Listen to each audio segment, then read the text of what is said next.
माध्यम से माननीय मंत्री जी की से मैं पूछना चाहूंगा कि उक्त योजना के क्रियान्वयन में रोजगार सेवक मनरेगा कर्मी महत्वपूर्ण भूमिका निभाते हैं। लगभग 20 साल से वह सभी कार्य कर रहे हैं।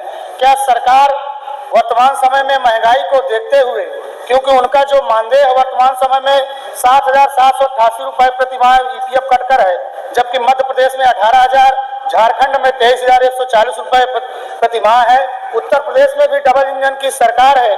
क्या सरकार रोजगार सेवकों का मानदेय प्रति माह कम से कम 30,000 करेगी? क्योंकि जब झारखंड जैसे छोटे राज्य इतने 23,000 रुपए दे रहे हैं तो हमारे यहाँ डबल इंजन की सरकार है। क्या उत्तर प्रदेश सरकार भी प्रति माह उनको 30,000 रुपए मान देने का काम करेगी कि नहीं करेगी? दूसरा मानवर आपके अनुमति से जो मेरा अनुपूरक है कि मनरेगा योजना में कार्य करने वाले श्रमिकों के भुगतान में सर कई महीनों का समय लगता है। उस परिस्थिति में बेचारा श्रमिक कर्जा लेकर अपने घर परिवार का भरण पोषण करता है। जब हम सभी चीजों में आगे हैं, टेक्नोलॉजी में आगे हैं, तो आखिर उनके भुगतान में इतना समय क्यों लगता है? और इसके साथ साथ जो माननीय मंत्री जी ने जवाब दिया कि 252 रुपए उनकी मजदूरी मिल रही है। सर इतनी बड़ी इकोनॉमी हमारी उत्तर प्रदेश सरकार की और मजदूर जो श्रमिक है हमारा, उसकी महत्वपूर्ण भूमिका उत्तर प्रदेश को बढ़ाने में है। तो जो मेरा अनुपूरक है कि माननीय मंत्री जी 252 रुपए की जगह क्या उनकी मजदूरी 700 रुपए प्रति माह करने का काम करेंगे?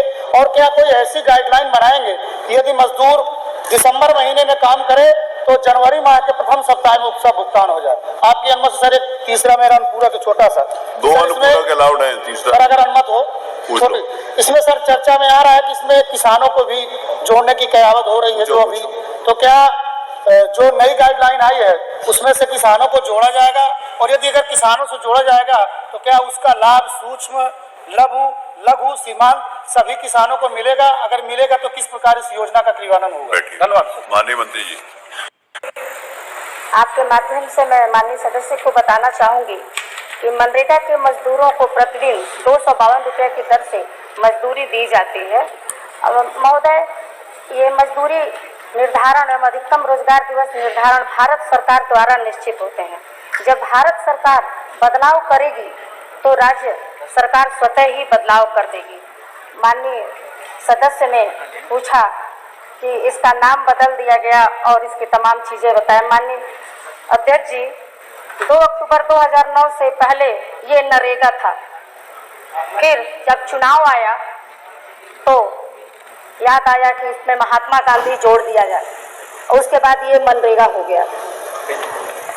अब इसमें जो नाम की बात है तो ये बीबीजी राम जी नाम की बात नहीं है, ये विकसित भारत गारंटी फॉर रोजगार एंड आजीविका मिशन ग्रामीण है। नाम वाला पूछा नहीं है जो महोदय, नया 100 दिन से बढ़ाकर हमारी इस नई उसमें 125 दिन की गारंटी हो गई है और विकसित भारत से इसे जोड़ा जाएगा।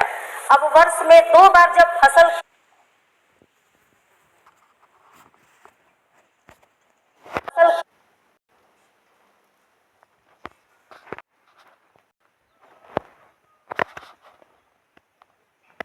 तो बड़ी खबर आपसे भी देख सकते हैं यहाँ पे क्या कुछ कहा गया है। सभी मेड जीआर कटेगी उस समय मनरेगा का कार्य कृषकों को मजदूर नहीं मिलते हैं तो मनरेगा कार्य 60 दिन के लिए रोक दिया जाएगा और 15 दिन के सापेक्ष अब 7 दिन में ही मजदूरी का भुगतान होगा।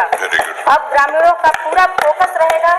ग्राम सभा से प्रस्ताव मांगकर ही कार्य कराया जाएगा। अब ग्रामों को 3 श्रेणियों में बांट के कराया जाएगा। ABC, जो सबसे पिछड़े गांव हैं उनको पहले कराया जाएगा और जो मध्य में है उनको उसके बाद जो शहर से सटे हुए हैं उनके बाद। ये बिल से रोजगार संख्या बढ़ेगी और ग्रामीणों के जीवन का स्तर पहले से अधिक सुधार होगा और भारत जल्द विकसित राष्ट्र बनेगा। विकसित भारत के लिए विकसित गांव का संकल्प जरूरी है। हमारा विकसित गांव होगा तभी हमारा भारत विकसित होगा। धन्यवाद। धन्यवाद। प्रश्न क्या दो श्री समरपास नहीं छोटा, आपका पूरा उत्तर आ गया। आपने तो ये पूछा था कि 1 मिनट कि इस महीने वर्तमान समय में महंगाई को देखते हुए, क्योंकि उनका जो मानदेय है वर्तमान समय में 7,788 रुपए प्रति माह ईपीएफ कटकर है, जबकि मध्य प्रदेश में 18,000, झारखंड में 23,140 रुपए प्रति माह है, उत्तर प्रदेश में भी डबल इंजन की सरकार है। क्या सरकार रोजगार सेवकों का मानदेय प्रति माह कम से कम 30,000 करेगी, क्योंकि जब तो आप लोग देख सकते हैं यहाँ पे जो इनका मानदेय है 30,000 करने की मांग को लेकर बड़ी खबर यहाँ पर आप लोगों के सामने लाइव वीडियो बताया क्या है मनरेगा योजना के अंतर्गत, कैसे इसकी प्रक्रिया है, किन सभी को इनका लाभ मिलेगा और कैसे मिलेगा, संपूर्ण जानकारी आप सभी ने देखी। तो आप इस वीडियो को अधिक से शेयर करें। आप सभी का दिल से धन्यवाद। Thank you.